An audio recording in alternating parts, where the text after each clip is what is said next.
পক্ষপাতী হয়ে নিরীহ শ্রমিকদেরকে হত্যা করা হয়। এটা চলতে পারে না।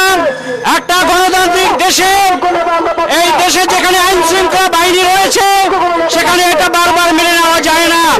আমরা সরকারের কাছে, কর্তৃপক্ষের কাছে অনুরোধ করব, তারা যেন এটা বিচার করে এবং তাদেরকে দ্রুত ধরে এনে জাতির সামনে বিচার নিশ্চিত করে। এই নাবিক হত্যাকাণ্ড যে হয়েছে, এটা যদি নৌযান শ্রমিকদের অধিকার কেড়ে নেওয়ার জন্য হয়ে থাকে, দেশের অর্থনীতি ক্ষতিগ্রস্ত করার জন্য যদি হয়ে থাকে, তাহলে অবশ্যই এটা সরকারকে গুরুত্ব দিয়ে বিবেচনা করতে হবে। আমরা চাই না দেশের অর্থনীতি ক্ষতিগ্রস্ত হোক, দেশের ব্যবসা বাণিজ্য ক্ষতিগ্রস্ত হোক। আমরা চাই এটা তদন্ত হোক, যত বিচার হোক এবং দোষী ব্যক্তিদের খুঁজে বের করে এদের শাস্তি দেওয়া হোক এবং শ্রমিকদের নিরাপত্তা নিশ্চিত করা হোক। আমরা এই ক্ষতিগ্রস্ত শ্রমিকদের পরিবারকে যথাযথ ক্ষতিপূরণ দেওয়ার দাবি জানাচ্ছি।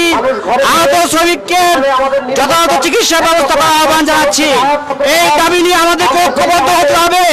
শ্রমিকরা ঐক্যবদ্ধ না থাকলে আমাদের দাবি পূরণ হবে না। আসুন আমরা ঐক্যবদ্ধ হয়ে সকল জুলুম নির্যাতনের প্রতিবাদ করি, শ্রমিকদের অধিকার আদায় করি।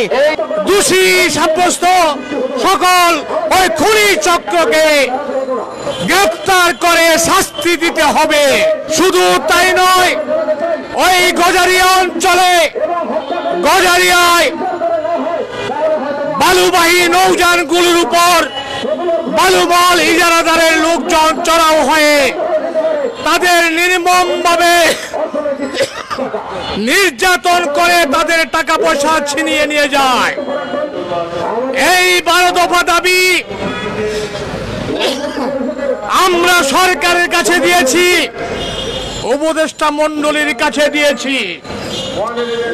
আমরা বলেছি এই নৌপথের, নৌ সেক্টরের, নৌ শ্রমিকের সমস্যাগুলি আলোচনার মাধ্যমে সমাধান করুন। আমি অনতিবিলম্বে দাবি জানাচ্ছি, আমাদের এই 12 দফা দাবি আলোচনার মাধ্যমে সমাধান করুন।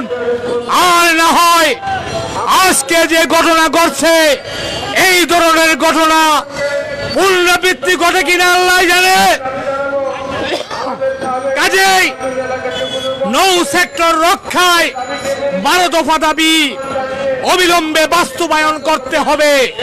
আমি আবারও উপদেষ্টা মণ্ডলীর কাছে আমি উদাত্ত আহ্বান রাখছি, আমাদের 12 দফা দাবি বাস্তবায়ন করার জন্য অবিলম্বে আলোচনার ব্যবস্থা করুন।